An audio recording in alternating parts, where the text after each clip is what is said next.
कोई नहीं इजी पानी फड़ना जी अगला साडा अगर भाई जी असीं यूरिया की बात करिए ना जी कि यूरिया फसल नूं की फायदा दिंदा पहले तो फायदा दसो ना हाँ जी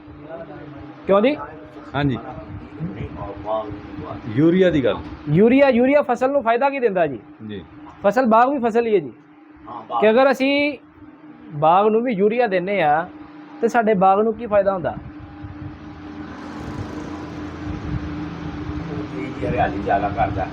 बिल्कुल ठीक होर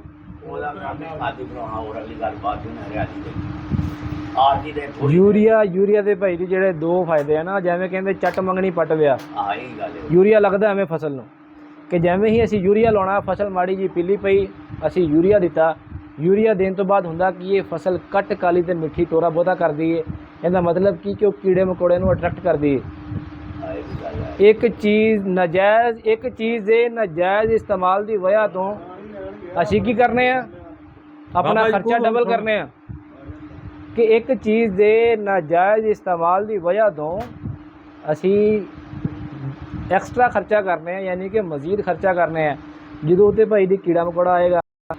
कीड़ा जिहड़ा मौजूदा फल होएगा उस फल की क्वालिटी खराब करेगा पत्ते दे विचों चुसेगा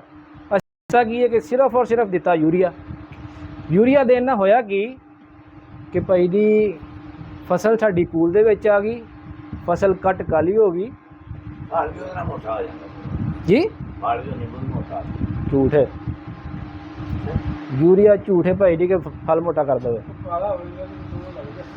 हुंदा की है भाई जी असी जिमीदार यूरिया क्यों ज़्यादा इस्तेमाल करने कि फसल माड़ी जी भैड़ी वेखीए कमी होनी है जिंक की कमी होनी है सल्फर की असी यूरिया दे दें जिमीदार नूं सिर्फ और सिर्फ दो खादां दे नाम आउंदे आ काली ते चिट्टी DAP या यूरिया इस तो इलावा भाई जी जिमीदार नूं नहीं पता बेचारे नूं कि मैं पोटाश भी देनी है जिमीदार नूं नहीं पता कि मैं सल्फर भी देना जिमीदार नूं नहीं पता कि मैं जिंक भी देना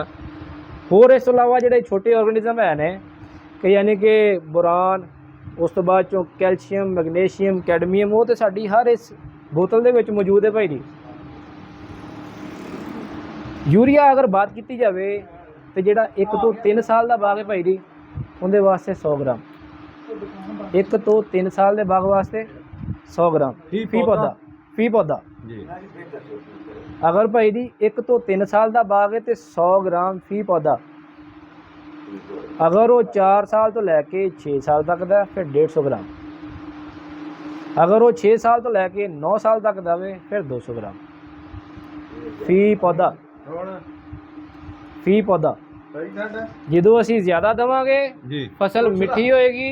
फसल मिठी